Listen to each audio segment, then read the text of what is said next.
पिछले कुछ सालों से हम मंदी की बातें सुन रहे हैं कि यहाँ मंदी आने वाली है, वहाँ की इकोनॉमी ध्वस्त होने वाली है। लेकिन अब इसका असर साफ तौर पर दिखने लगा है। ब्रिटेन पहले ही स्वीकार कर चुका है कि पूरा देश मंदी की चपेट में आ चुका है। वहीं अमेरिका में भी स्थिति कुछ ठीक ठाक नहीं है। तभी तो वहाँ की जायंट एमएनसीज अब कॉस्ट कटिंग के नाम पर बड़े पैमाने पर ले ऑफ यानी छटनी कर रही है।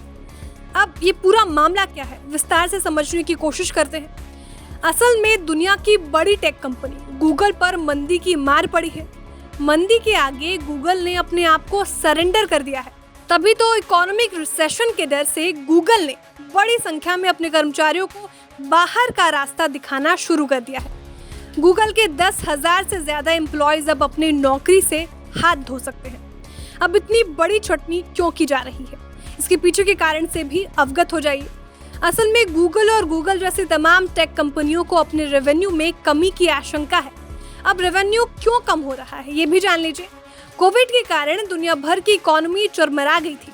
इसके कारण कंपनियों ने अपने विज्ञापन यानी एड्स पर कम खर्च करना शुरू कर दिया था, जिसका सबसे ज्यादा असर इन टेक कंपनियों पर पड़ा, क्योंकि गूगल और मेटा जैसी कंपनियां अपने बिजनेस एड्स के बदौलत ही चलाती हैं। अब गूगल और मेटा जैसी कंपनियों के रेवेन्यू में गिरावट आई तो इन लोगों ने अपने कंपनियों से लोगों को बाहर का रास्ता दिखाना शुरू कर दिया। हैरान करने वाली बात यह है कि ये जायंट कंपनियां कॉस्ट कटिंग के नाम पर लोगों को नौकरी से निकाल रही है। हालांकि कंपनी की तरफ से अभी तक इस छटनी पर कोई बयान नहीं आया है। कंपनी ने बताया कि मैनेजर्स कर्मचारियों के प्रदर्शन का इवैल्यूएशन पिछले कुछ समय से कर रहे थे। इसके लिए गूगल के पास एक रैंकिंग सिस्टम है, जिसमें एम्प्लॉयज के प्रदर्शन के अनुसार रैंकिंग की जाती है। जो भी कर्मचारी खराब प्रदर्शन करता है उसकी रैंकिंग गिर जाती है। अब बताया जा रहा है कि जो भी एम्प्लॉयज निचले पायदान में आए हैं वो इस छटनी से सबसे ज्यादा प्रभावित होंगे। अब कब से ये छटनी की प्रक्रिया शुरू होने वाली है, ये भी जान लेते हैं। अगले साल यानी 2023 की शुरुआत से ही ले ऑफ शुरू हो जाएगा। हालांकि अभी जो संख्या बताई जा रही है यानी 10,000 से ज्यादा, उसमें आने वाले समय में बढ़ोतरी हो सकती है। यानी आसान भाषा में कहें तो 10,000 से ज्यादा लोग गूगल से निकाले जा सकते हैं। बता दें अभी ये डेटा के अनुसार 10,000 एम्प्लॉयज को निकालने पर गूगल के 6% वर्कफोर्स पर सीधा असर पड़ेगा।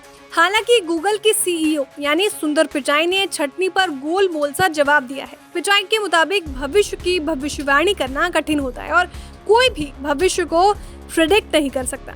अब जिसकी नौकरी जाने वाली हो वो भला इस कमेंट पर कैसे रिएक्ट करेगा, ये तो वक्त ही बताएगा। हालांकि ऐसा नहीं है कि ये टेक कंपनियां अपने रेवेन्यू को बचाने के लिए सिर्फ छटनी का ही रास्ता अपना रही है। गूगल अपने लागत को कम करने के लिए गूगल वेज और मैप्स को मर्ज कर रहा है। इसके लिए गूगल वेज की सीईओ नेहा पारिक अपना पद भी छोड़ सकती है। अब ज्यादा अमेज़न ने कितने लोगों को कॉस्ट कटिंग के नाम पर अपने कंपनी से बाहर का रास्ता दिखाया, ये भी जान लीजिए। अमेज़न नवंबर महीने में 10,000 लोगों को निकालने का ऐलान कर चुका था, लेकिन अब अमेज़न 20,000 कर्मचारियों को नौकरी से बर्खास्त करेगा। खैर, अब देखना होगा कि आने वाला वक्त कैसा रहेगा, क्योंकि जब तक ये मंदी की आहट बनी रहेगी तब तक कोई भी चैन से नहीं रह पाएगा। ब्यूरो रिपोर्ट, विस्तार।